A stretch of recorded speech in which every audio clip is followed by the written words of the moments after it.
আল্লাহ দাঁড়িয়ে দিয়েছেন জান্নাতে যাওয়ার জন্য, আর পাইকা গেলে তো কোনো কথাই নেই, এটা তো সিল লেগে যাবে যদি পাইকা গেল। কিতাবে আছে মুহাদ্দিসে জামানার সবচেয়ে বড় মুহাদ্দিস মারা গেছেন। সঙ্গীরা সাথীরা স্বপ্নে দেখছেন, জিজ্ঞাসা করছে কি করা হলো তোমার সাথে, কি ব্যবহার হলো?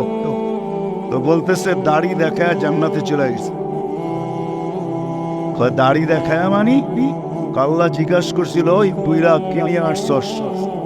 আমার হাদিস মনে উঠছে, আমিও বইলা ফেলছি দাড়ি নিয়ে আসছি আর কিচ্ছু নিয়ে আসি নাই। আল্লাহ জিজ্ঞাসা করছে রাগ হয়ে শুধু দাড়ি? তো আমিও ডাইটা বলছি, কেন আপনি বলেন নাই জিবরিল আলাইহিস সালামকে? জিবরিল আলাইহিস সালাম বলেন নাই আমাদের নবীজিকে? আমাদের নবীজি কি বলে নাই সাহাবাকে? সাহাবা কি বলে নাই তার ছাত্রকে? সে কি বলে নাই তার ছাত্রকে? সেই তো আমার উস্তাদ, সে তো আমাকে বলছে আপনি নাকি সাদা দাড়ি দেখলে লজ্জা পান।